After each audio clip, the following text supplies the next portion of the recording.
Yep, Atlanta's done with about section. It's out on 79. Your Dirty J Nix Flies guy on the radio. DJ Cash, the Fly Haitian Kid. I'm in the building. President, I'm checking in one time for the one time. And you know, man, we always had the big dogs of the big dogs of the big dogs in the building with the Dirty Boys, man. You know what I'm saying? You got to be somebody doing your thing to get on this show, man. Mr. Higgins is in the building. Gang. Juice the Kid, Juice World. Damn. Yeah, I told you I do research, man. I know everything about you a little bit.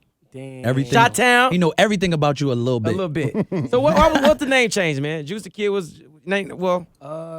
Just me and the producers I was working with, it was just like, we all agreed that I needed something different. So we just, I don't know, I just kind of turned it into that. Juice World? Yeah. So, I mean, why? Why though? So Juice, I had that original like name because I had the haircut and everybody knew I liked that movie with Pac. So like that was what that was about. And the Wrld came from like a social media handle, and I couldn't spell it like Wrld because somebody already had it, I guess. And the Wrld ain't really had no meaning until like I recently found meaning in that part of my name. Okay.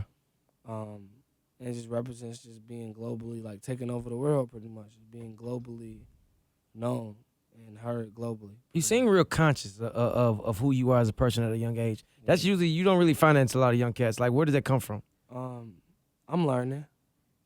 I wouldn't say that I'm completely conscious. I still got a lot to learn to do, but I feel like I just I took in a lot at a younger age. Like I was paying attention to more.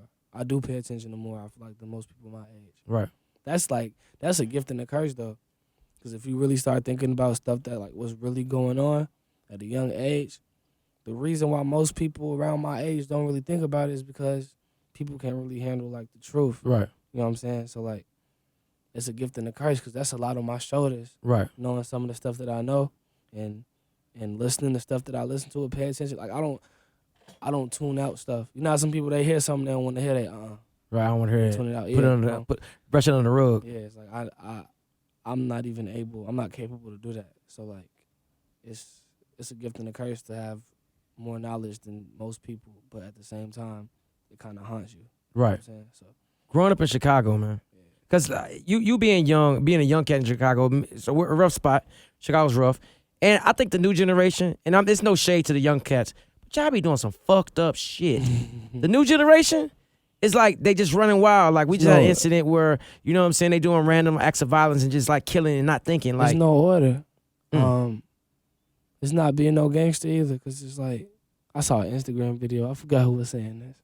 But it's like, it's not really being no gangster. It's like being stupid. Right. Just because you a killer don't make you no gangster, bro. Like, how does that? Because, I mean, honestly, if you really know what's up, bro, everybody's life could be taken away just like instantly. Like, what is a life? You know what I'm saying? That's real. Like, you killing somebody don't make you hard. Did you ever get involved in like gangster shit? The gang shit? I had a lot of family in that. Still do.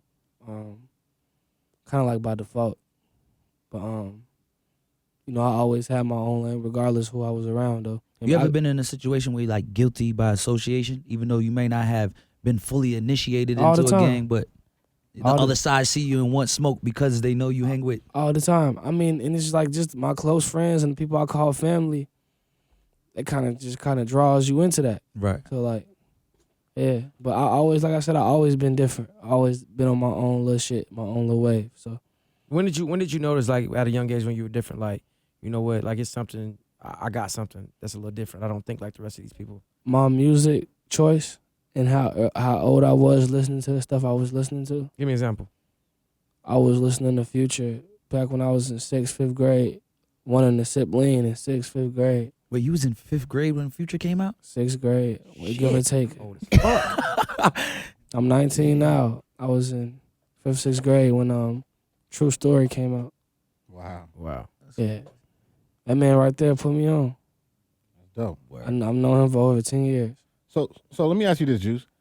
You have a distinguished sound. Yeah. Yeah. You're not a rapper in my eyes. I think somebody coined it pop punk. Pop punk. Is that something you could consider it? Yeah.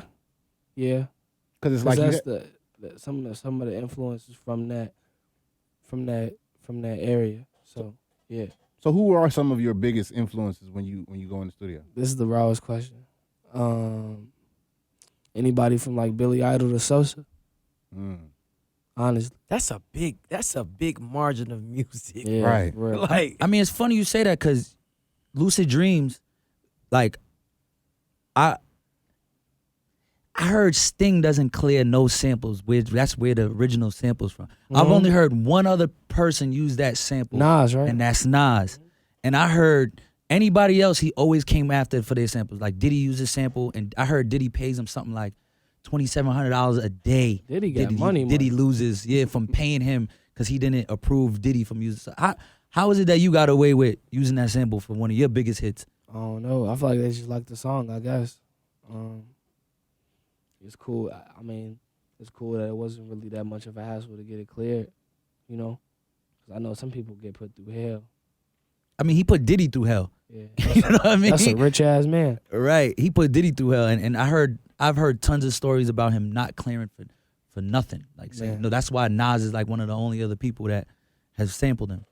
I think it's a testament. I think it's a testament to the generation that we're in now too, because with you being able to do what you did with the record that you created, and not only the record but the project in general, I think the body of work that you put together says a lot about where this generation of music is going. Yeah. I mean, music is at one of the craziest times ever. Yeah.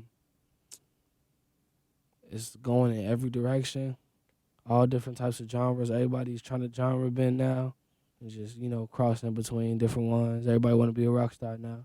So it's an interesting place.